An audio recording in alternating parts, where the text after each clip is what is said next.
Hey everyone, I hope you're all doing well today. This time we are going to be looking at the Quarry. This is a really interesting game. It's from the creators of Until Dawn and the Dark Motion Pictures series. So let's kind of talk about the prologue first. It's pretty good. It sets up kind of the atmosphere and everything. It does a great job of kind of introducing you to some of the characters. And it does get things moving along. With the prologue, they're going to just kind of run down what you need to do in the game. It's mostly a game about QuickTime events, so you're kind of watching the story unfold, and then occasionally you're going to interact with it. If you've played any of the other Supermassive games, you kind of know what to expect at this point. But if this is your first one, they do a good job of kind of explaining what's going on. So in this one, you play as a bunch of camp counselors. Because of course, it wouldn't be a fun summertime horror game or horror movie if you didn't have some camp counselors. There's a lot of cliches in here that work really well, so yeah, it's a pretty interesting game. So the first thing you're introduced to is just this creepy officer and how he's really sort of paranoid about what you're doing. And he tries to get you to go to a motel. I should mention these are both throwaway characters. They're not going to make it. At least I don't think they do. It's sort of set up that way that it can be a little ambiguous, but yeah, you kind of get the feeling that they're not really going to make it. They're just kind of here to give the audience something to yell about. You are introduced to kind of the monster of this game. Supermassive does this where they have, some realistic villains, or at least people that seem like they're villains, like the police officer that's introduced early on, and then they've got something that's a little bit more supernatural, something that's kind of rooted in folklore and that kind of thing. When I played Until Dawn, I honestly wished that they had just stuck with, the human villain, or at least the human that was kind of going to be the villain. Instead, they brought in, the other stuff, which it was interesting, but I don't know. I kind of wish it was different. So the mechanics get introduced slowly throughout the game. You're starting off with some of these safety tips. So the game will just come to a halt. You'll get that fuzzy kind of VHS tracking thing going on, and then it'll cut to this cartoon, which is kind of interesting. The first one here introduces the idea of QuickTime events, and it goes over some other things that are going on, like how you need to pay attention to what's going on in your surroundings.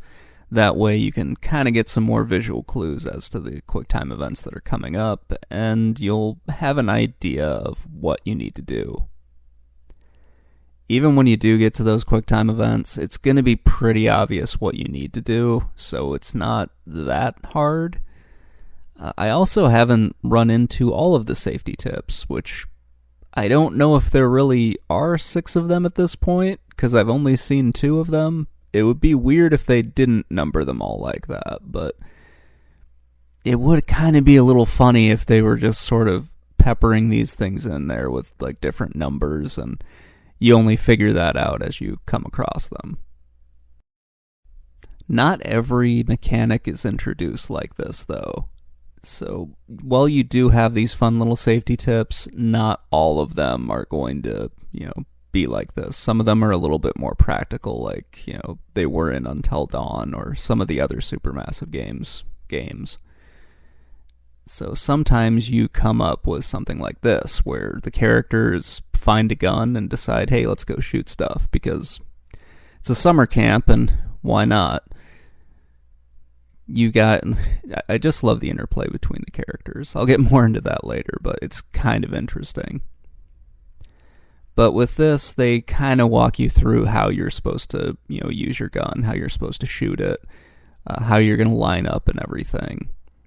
And because it's a shotgun, I'm not really sure about this, the whole, actually aiming with a shotgun, just because of the spread that you're going to get from it, but that's, yeah, I'm thinking a little bit too realistic about this, I guess. So, what is the story so far? Like with other supermassive games, you've got these little interludes between the chapters where you run into this, I'm going to say nice lady because I don't really know what she's doing just yet. And throughout the game, you can find tarot cards. If you find a tarot card, she'll give you some cryptic information about what's going on.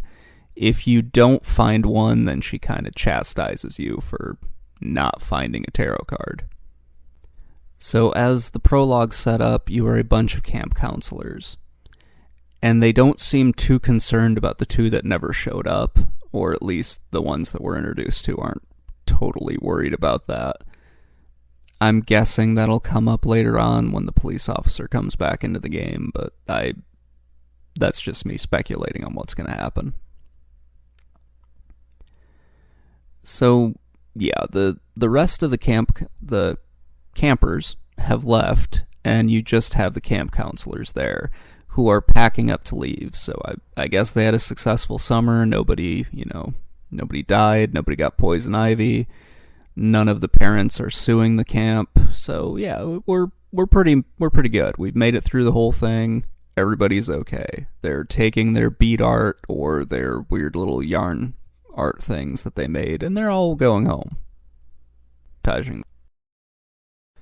Oh, and as we saw in the credits, we get a David Arquette appearance. And every time I see David Arquette in anything, I just can't help but think to this. My God, here comes David Arquette. What's left of him? He is literally... Sorry, I just saw that and I immediately thought back to his wrestling days. But anyway, David Arquette owns the little campground that you're at, and he really wants to get you guys out of there because he seems to know that there is something supernatural happening. It's weird that they all know this, or at least all the people that live around the quarry know this, but they still have a camp there. They're still okay with it. It's really odd. You get some clues to some weird stuff is happening here, like with this shot, which I think is really great. I'm not sure why the character isn't more concerned about the fact that there are just chains in the lake that are, surrounded by what I think is barbed wire. But anyway, this is the asshole that sabotaged the car. So he jumps in the water to find something, and he comes across this bloated corpse. And it just doesn't feel like he has the reaction he should. So, like I mentioned earlier, in a lot of these supermassive games, there are two enemies in it. You have the more supernatural one, and then you have kind of the humans who aren't really enemies, but they act really goddamn creepy anyway. And I think the monsters that they're going with look kind of cool. It sort of feels like a weird werewolf thing, but I'm not really sure what it is just yet. It's kind of interesting to look at. It's pretty cool. It does kind of tie into the story that you hear in the not really the very beginning, but you hear once, once they're kind of trying to get together, all the camp counselors and everything. You hear about the hag of Hawkett, or whatever this place is, like the Quarry hag. And it reminded me of a few things. It reminded me of a few ghost stories that I heard from where I used to live. We had this thing called the Ada Witch, and depending on who you asked, you got a different story about it. That's kind of what I got from this whole thing. You don't really get a good look at it, like a good long look at it, but you do know like something is out there. There is a monster in the woods. It's pretty cool. You also get the human characters who I don't really know what to make of them just yet. I have a pretty good idea that they're not trying to kill you, that they're trying to hunt these monsters, but it just feels a little odd right now because the guy very rarely talks to you. There's another one in this as well that kind of looks like Lance Hendrickson.